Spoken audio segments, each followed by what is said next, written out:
Hello guys, Eyeduka is back. Today I decided to make an update on my tank build. So a lot of things changed from the last time. As you can see, my combat power is way more than what it used to be. I think it was like 2800 or something. Now it's 4200. There's still a couple of things that you can obviously push the gear score a bit higher, but generally speaking, that's where I am right now, and I don't plan on investing too much on this anymore. So let's just start with the gear. I have multiple builds, but the only thing that changes for the build is the weapon combination and the stat distribution, because obviously we have different situations like PvP, DPS, farming, and tanking, obviously. So that's for the gear. So all these items remain the same across the different builds. So I'm using 2 pieces of Field General because we do need the heavy attack chance. Even as a tank, extra damage is always good. I decided not to use 4 pieces for extra 10% block chance because it's really not that worth it, and we lose a lot of DPS because of that. So that's why we use 3 pieces of Shock Commander, and that's the same combination of items because I want to also stack damage reduction as much as possible. Damage reduction actually gives us damage as well, but you're going to see that later. So we use Forsaken Embrace. I managed to get that cape at some point. It's probably the best cape for tanks. The rest of the accessories may not be the best. So we have Clasp with Conqueror, we got Braces of Primal King, Etched Alabaster bands, and Amber Dimensional bands, as well as Butcher's Belt. So why use these? Basically, I got them from like a long time ago. Also, they're not too expensive to upgrade at this point. And the Butcher's Belt, it doesn't give us stat points unlike other belts, but we get extra damage reduction from that as well. Plus, you still get some HP. It's not the highest possible HP you can get from a belt, but it's good enough. And I stacked as much as possible max HP on all the items, and then obviously melee and range endurance. Some of the items we benefited from cooldown speed, attack speed, which gives us a bit more versatility. As for weapons, the tank build uses Nirma's sword. I got this recently, and it's actually pretty decent. You're not gonna see a huge, massive difference between this and any other sword. It's actually more important for PvP, but we do get one of the highest base damage as well, plus the highest shield block chance that you can get right now. The stats are not that bad for a tank as well. Now the Carnix actually allows you to get more HP because Carnix alone has strength and HP, and also HP trait. And Nirma doesn't have strength, it has wisdom, which it doesn't really work too much for us. But we do have some HP, however it doesn't have HP trait. So yeah, overall we lose some HP. We're like around 27,000, and inside a dungeon we get close to 30,000 because you get bonus. With Carnix we actually reach about 29,000 unbuffed, and then inside the dungeon you're looking at 31,000. But again, this HP is it's not a big deal, 2,000 HP more or less. You're already tanky enough at this point. And this way we just reach the 70 strength. And then we distribute other stats here. You can manage to get 40 perception. Now, if you change some of the items, like the accessory, maybe you can get to some other thresholds, but 70 strength is what we need for a tank. And I also use Duke Magna Provoking Warblade as well, which is probably the weakest greatsword, but it's still one of the best for tanks because this alone, you get strength and max HP and max HP trait. Then for the DPS builds, so basically this DPS build I use for soul bosses, and the same gear I use for open world farming. We just changed the skills, obviously. Everything else is the same. We only change the sword. That's what I got much earlier as well. It appears that even though the base damage of Nirma is slightly higher, with maybe around 6-7% higher, the overall DPS is higher with Chernobog because your stats are dexterity and critical hit chance directly. So that overall results in slightly higher DPS, even though Nirma is a bit stronger for base damage. Plus also you have more damage reduction, which, like I said, actually does more damage as well, because we use damage reduction also as damage dealer. I'm going to show you that later. And of course for DPS, instead of the Provoking Warblade, we use the Magna Fury Warblade. Stats are slightly different. We cannot reach 70 strength with this build, so we hit 60 strength and the next threshold of dexterity at least, which is movement speed, but it's fine. For PvP, everything is almost the same, with small exception here. Now we use the Nirma sword plus Duke Magna Fury Warblade. So previously we used both of these weapons for 2 different builds. Now we combine them together for PvP, and the stat is slightly different. Now I only hit to 60 strength. Then we push as much as possible perception, and dexterity stays flat at 40. So that's for the gear. Now I'm going to show you the actual skills. That's the tank skill setup. Of course, you're going to use the shield survival technique, use cruise smite, piercing strike, cross cleaving, which is actually, that's Gaia Crush, that's Violent Brawl. Use shield throw, provoking roar, Da Vinci's courage, blood devotion, I think that's how it's called, that's the upgrade version. Use stunning blow, guillotine blade, of course, counter barrier, immortal pride, and stalwart bastion. That's for the actives. And the passives, those two things are almost always going to be used for any great sword build, to be honest. They're way too powerful to be skipped. That's robust constitution and vital force. We also use indomitable armor. And then most of these are coming from the sword skills just to make us even more tanky. We got Spectrum of Agony, that's actually for DPS. Skillful Evasion, Resilient Mind for some mana as well, Aged Shield, and Impenetrable. Those things assure that we have probably a bit more than what we need in terms of defensive capabilities. Some people say that I don't really need to use Immortal Pride. Obviously, Devoted Sanctuary is super awesome, but why I use both of these is because I use them in combination usually. I want to make sure that I can keep my party members alive, or also not dying myself, and this is how this is achieved.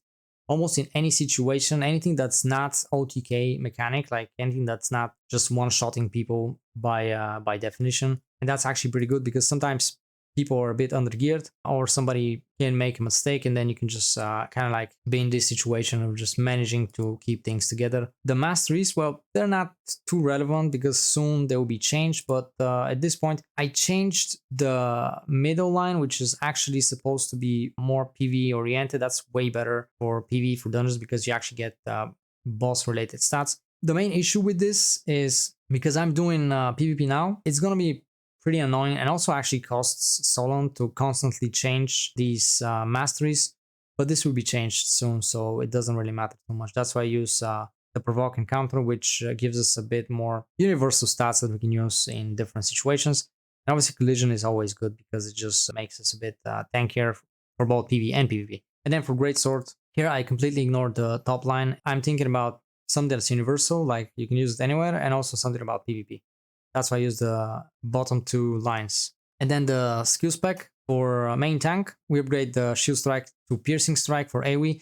I took notes from last time and it does actually make sense to have that because even though you're not gonna do the DPS, you wanna try to keep most of the enemies aggro to you, to keep your party members while they damage them. So this actually helps. Counter barrier, we got the cooldown reduction, that combining these together in whenever there are groups of enemies, it will make sure that you spam piercing strike all the time, and that's not just good for DPS and for aggro, but also when you use Nirma, you're gonna stun and interrupt them all the time, which is actually pretty good. Provoking roar got effect duration, just to increase the duration a little bit. And then Immortal Pride, to make it actually powerful, I popped these two effects.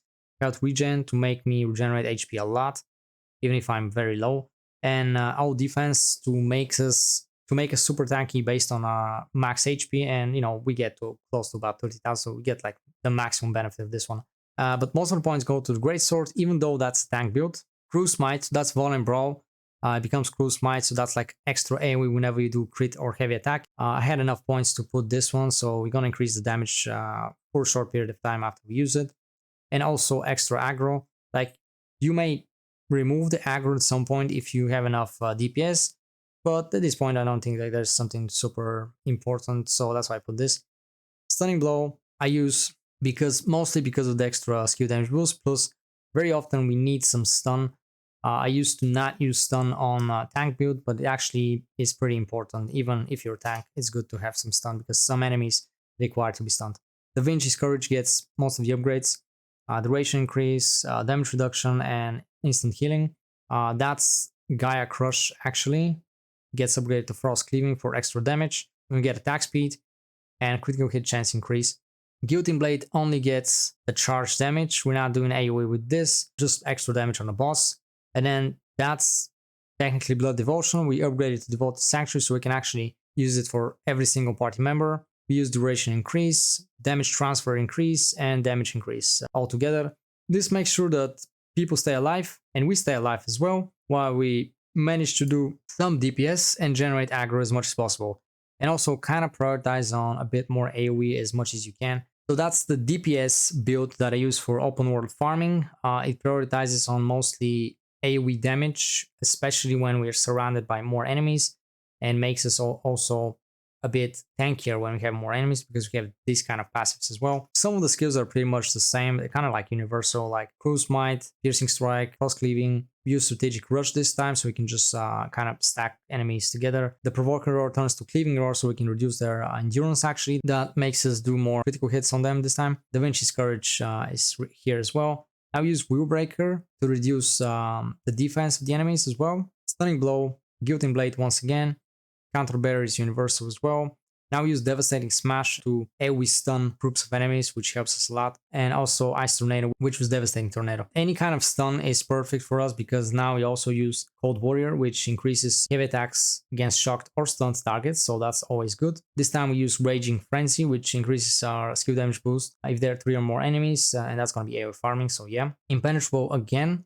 Even more beneficial in this situation. Spectrum of Agony once again. And now we also put on Victor's Moral because when we farm with high intensity, we lose a lot of mana. This is not a mana-oriented build, so any way to regenerate mana is always good for this. And the specs are almost the same as well. Now we actually managed to put extra damage on the counter barrier. We actually got cooldown decrease and some damage, additional damage whenever we use that. It's not too important, but we don't have really too many things that we can use right there. Cruise Might gets the extra damage once again. We don't need aggro in this situation. This is the same. Da Vinci's Courage only gets damage reduction this time. Cross Cleaving is the same. Wheel Breaker actually gets the AoE. For that is just a single target. This spec increases the attack speed as well as slowing them down, which is actually pretty good. Also resistance increase. You never use Ice Tornado, you don't get interrupted that easily. And a lot of the enemies will do some sort of fury attacks that they can stun you and interrupt you.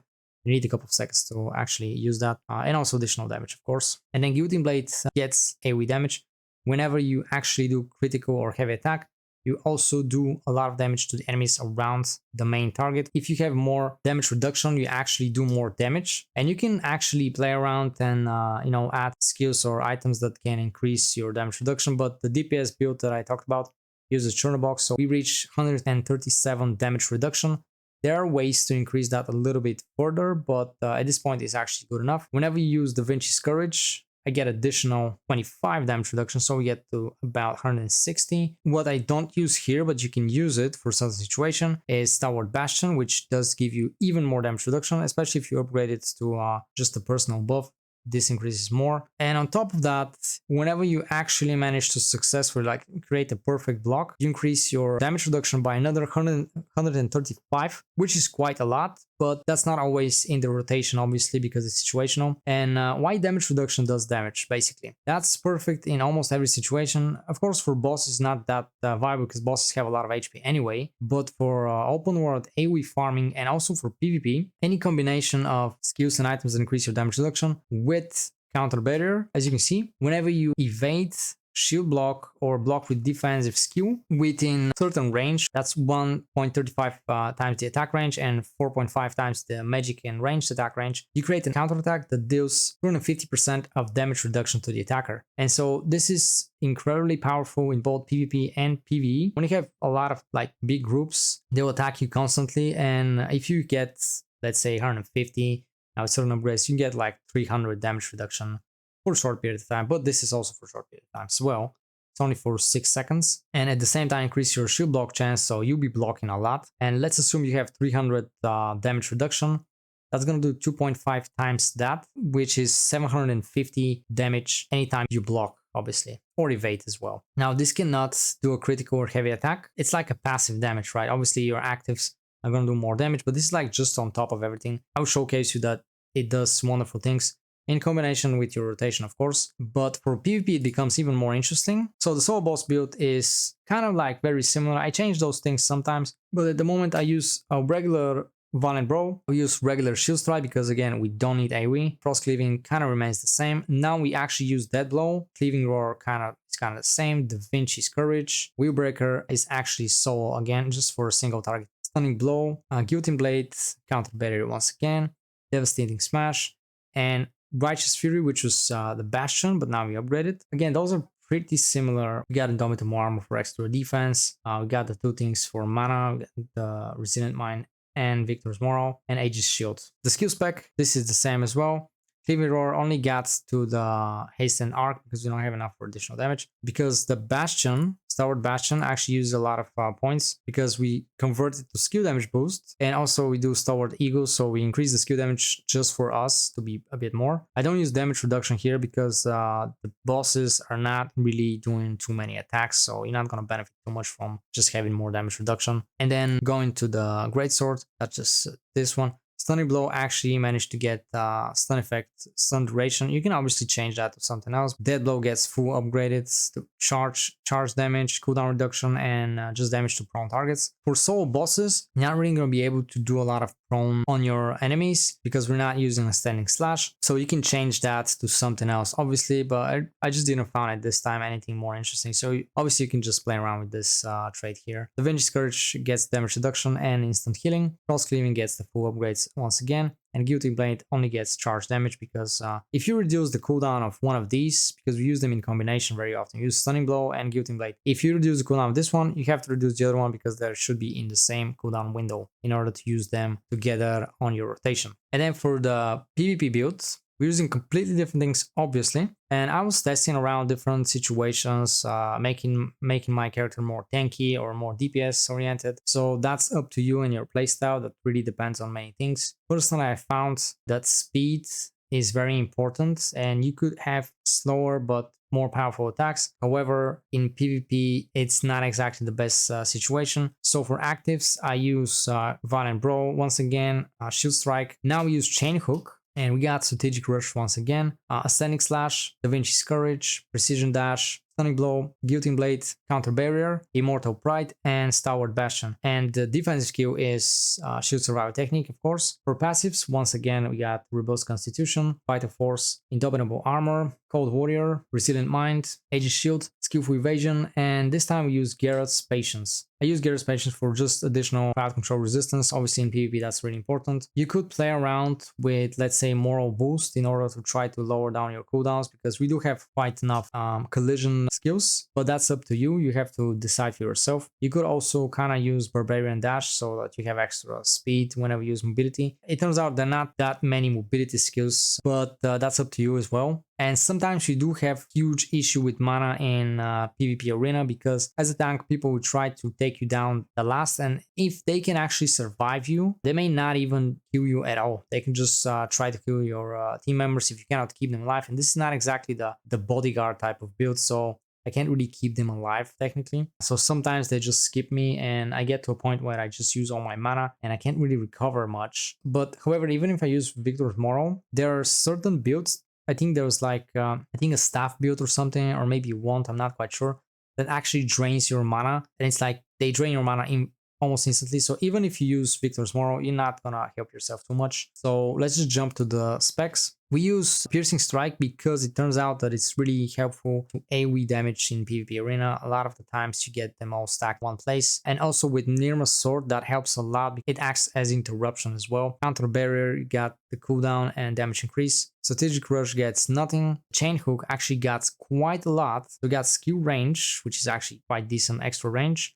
We changed to Rat Attack, so it's even more difficult for people to dodge this, to avoid it. The passive ones are not going to work. And Rear Chain Hook, so we pull them behind us, and then you can actually combine Strategic Rush if you're like near a wall. That helps a lot, just any kind of situation. And also that binds them for 3 seconds, which is super decent as well, so they'll be stuck in one place. Starward Bastion this time uses the damage reduction, but we only put it for ourselves. I want to stack damage reduction this time, and I'll show you why. Like I said, this is not a bodyguard type of build. I use Immortal Pride again just for myself this time, not doing Devotion. This makes us almost unkillable in arena. Then we're going back to the Greatsword. Again, for the Violent Brawl, we do Cruise Might, so we do AoE attacks as well. Precision Dash gets Bind and effect duration increase. The effect is actually heavy attack chance boost, increased by 1.5 seconds. So the total becomes 4.5 seconds, which is pretty good. Get extra heavy attack chance. Stunning Blow gets the damage increase. Da Vinci Scourge gets duration increase, damage reduction, and instant healing once again. Ascending Slash gets damage increase and effect duration increase. And Guillotine Blade gets the charge damage. You want to use the skill damage boost so you get like extra damage after that on your guillotine, and the effect duration that just makes it possible the guillotine blade does extra damage on prone or shock targets depending on the situation. For PvP, it's even more important to get maximum damage reduction with Stalwart Bastion and with Da Vinci's Courage additional 25. This should get us to about over 300 damage reduction. Just like I said, once you combine these two skills together and you pop counter barrier, let's assume that you have to use that whenever you expect a fast attack DPS to try to one-shot you. Basically, one-shotting is just figure of speech. They'll just attack you like a million times, and this is the worst that can happen for them. Any kind of class that does a lot of attacks for a short period of time but low damage attacks, you're the absolute counter to these classes because they're not going to do too much damage, and because you have so much defensive capabilities, they'll basically almost do nothing to you. Sometimes they even do 0 damage, and at the same time when you pop all your damage reduction buffs and counter barrier, they're basically going to kill themselves because let's say any crossbow dagger type of user, not sure, longbow is not too fast but could also counter if you're close enough, you're basically they're just gonna kill themselves because they're not too tanky.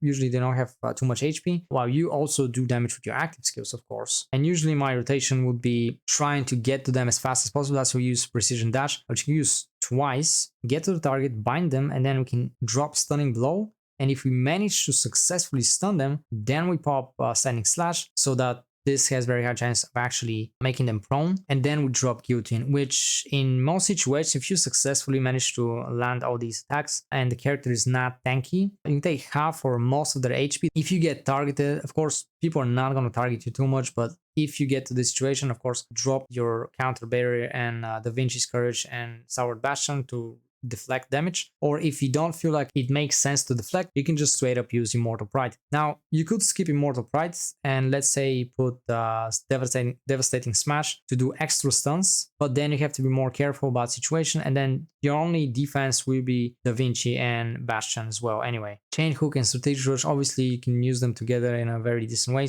but even if you don't use them together, they're extremely powerful, especially with the increased range of Chain Hook, the fact that it's Rat Attack now. And most of the time you'll be spamming as much as possible Piercing Strike and Cruise Smite. And also with Nirma Sword, things become even more interesting because every single Piercing Strike is actually interrupt as well. The actual stun is only for 0.3 seconds, which is like not actually a stun. You're not really gonna see it stun, but it acts as interruption. Any kind of a caster or something like that, it'll be interrupted, which is pretty decent as well. So I'm going to put preview of the builds in action in a couple of different situations, just so you can get the idea of what you can do with this kind of build. But generally speaking, don't expect to do crazy high damage, but you'll be very tanky, obviously. And again, you can change a couple of things to make yourself kind of a bodyguard type of class because people are not gonna target you anyway. So you can just simply protect your teammates with Devoted Sanctuary. And then if you do that and decide, hey, I'm not going to do any damage, then you can might as well just put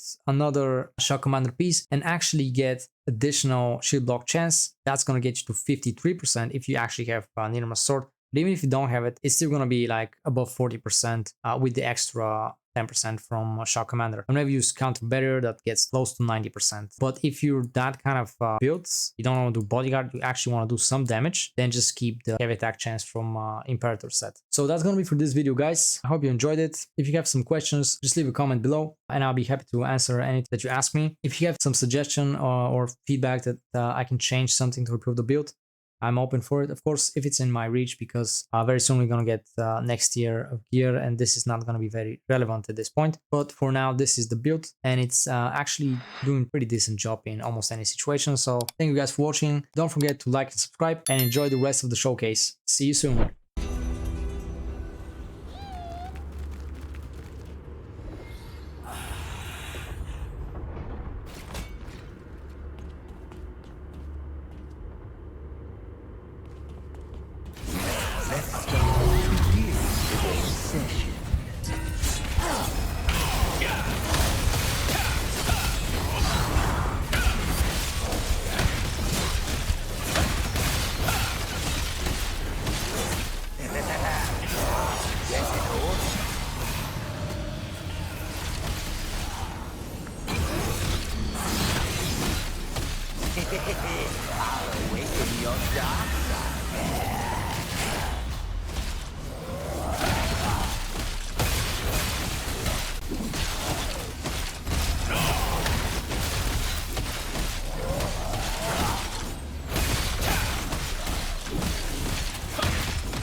This will hurt tremendously.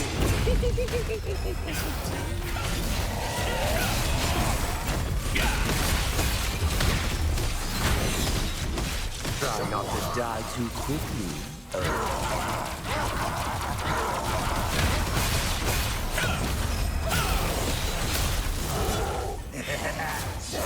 Get in order.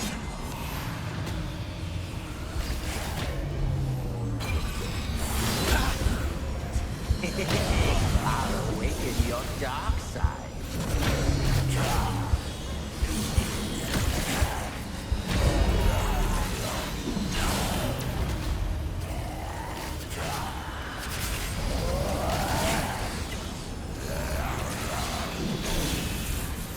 And now, the execution.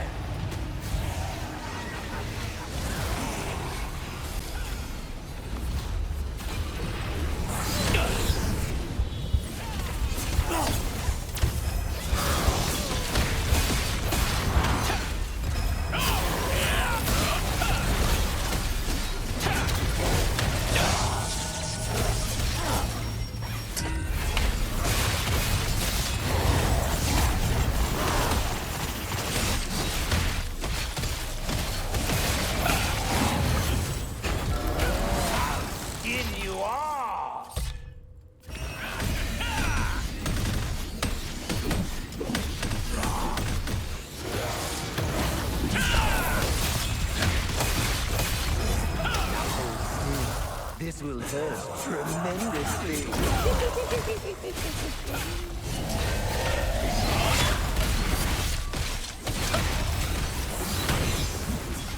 Try not to die too quickly.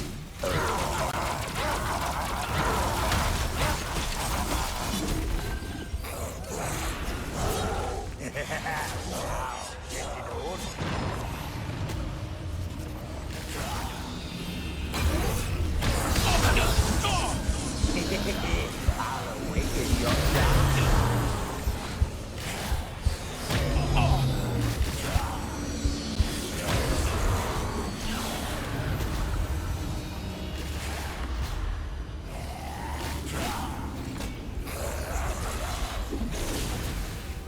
And now, the execution.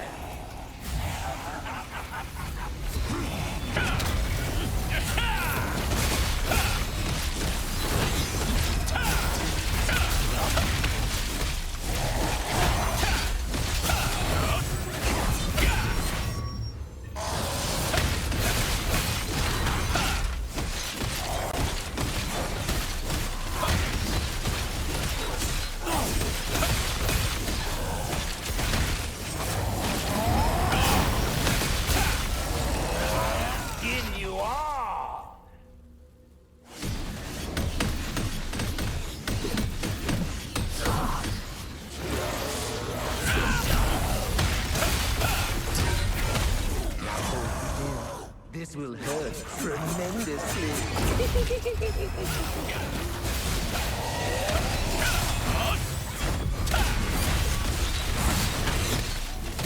Try not to die too quickly.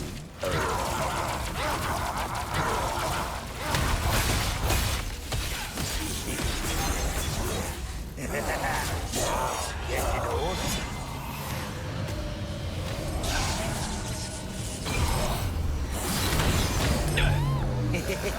I'll awaken your dark side.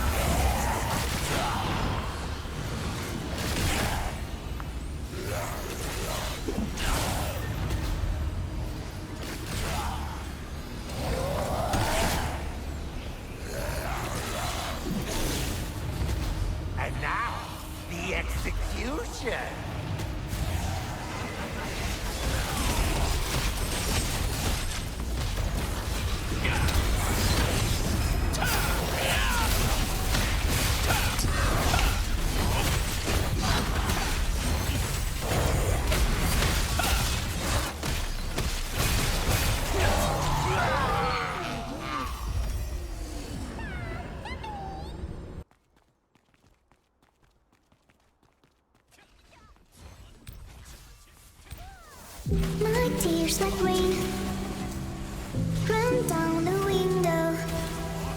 I repeat your name, losing no wisdom. My tears like rain run down the window. I repeat your name,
losing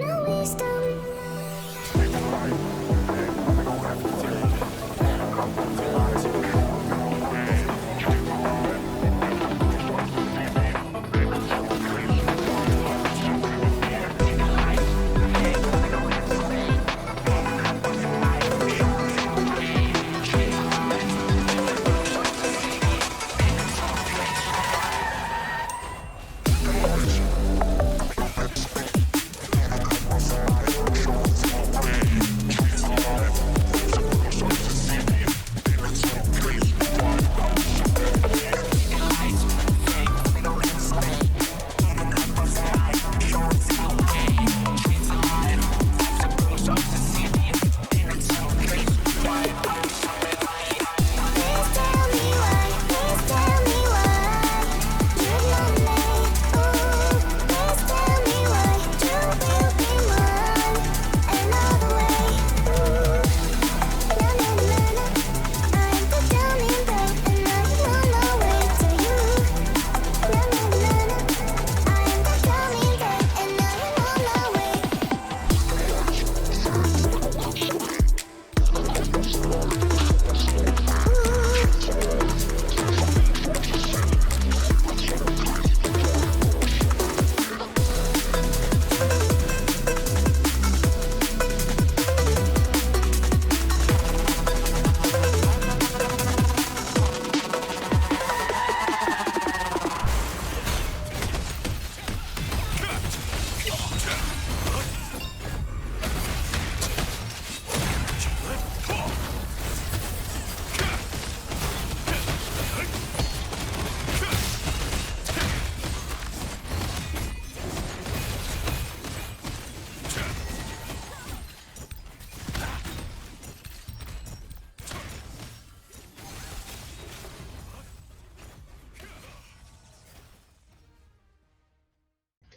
I'm coming, yeah. You know. I'm very happy about that, bro. You ready?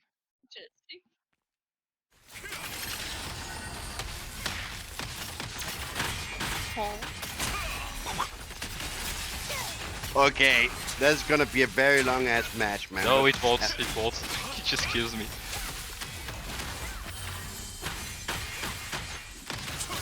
Like, look at it. I don't do damage to him. Is that just what's this called? Like damage reduction or what? And he has it too. Wait, wait. Try and hit me then. Yeah. Okay, let me try.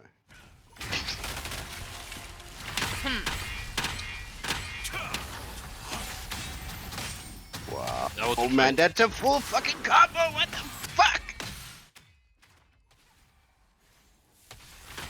Can I actually Shall I try to join? kill you? Like, Hello! I do 0. Honestly, I have some spells that do 0. What the Come on! What the I'm not dealing with frick? damage at all. You're just going on. But that's not even fair. That's not That even Salem is fair. helping me, How but is this- like, look at the damage. Like, He's even Look at healing your when I'm HP, damaging. I'm not That's even the- hitting you. yeah, Yeah, he's that's killing me with just the fucking block. crazy. Or is it maybe Salem killing me? Wait, no. Yeah, Salem. Yeah, it might be with it. Look at the freaking. How are you that tanky though? And do you? Yeah, you kill me. Like the block, the shield block is killing me. Let's go. Let's go. Yeah? Yeah.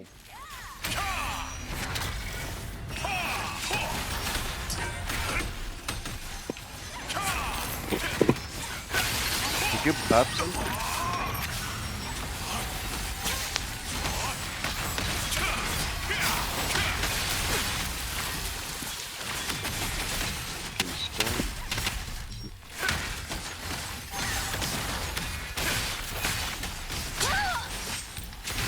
I see. I forgot to. Yeah, actually, you're right, man. It is just way easier to just. We just need to freaking stun Eyeduka and then literally deal with the rest. Because if you living be coming to me, just killing me. Oh, I feel like walking a dog or whatever, man. Holy I kill shit! the world boss. Do you have any idea how many times I froze Eyeduka, man, to try and survive this shit? Holy Man, I don't do damage to Are him. we coming back to the arena or not, by the way? Because I No. When you die, The amount of control on this. fucking insane! Man, how much turn and resistance do you have? Oh my fucking god, man!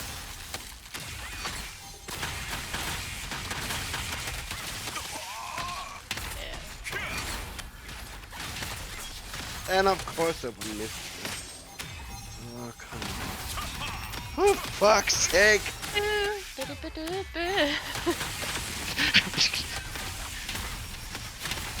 he's good, he's good. I swear to God, man. You're like a freaking world boss, man. What the fuck is going on? It's worse! World boss is not healing! What the fuck is happening?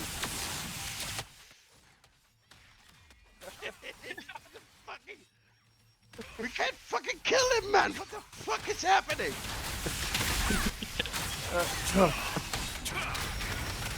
But I can't Holy grab you! shit. For fuck's sake, I can't grab you!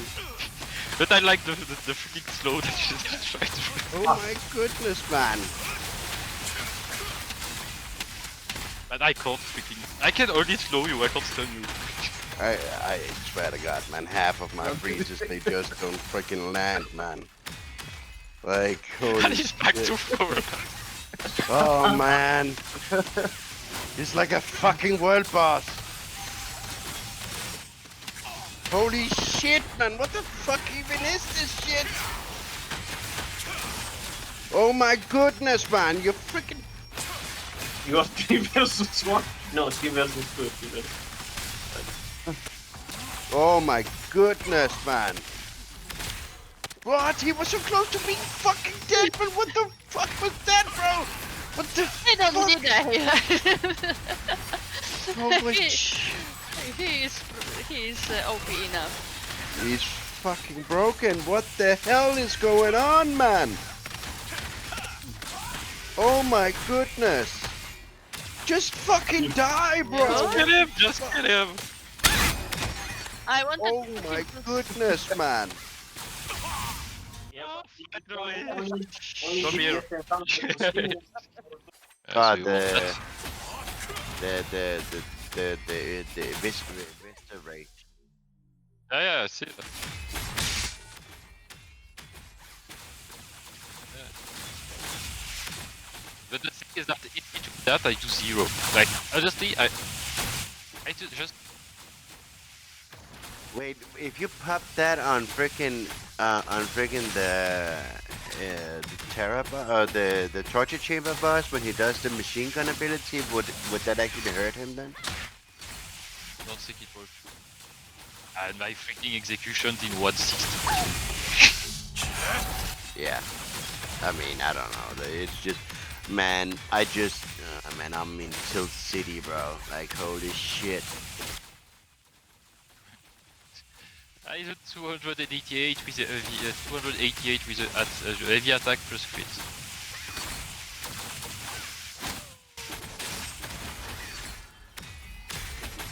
I think they need to nerf the tank. Listen, they nerfed the They need to healer nerf from the endurance. healing because healer was too OP on the PvP. What do you think? Because what is the counter to endurance?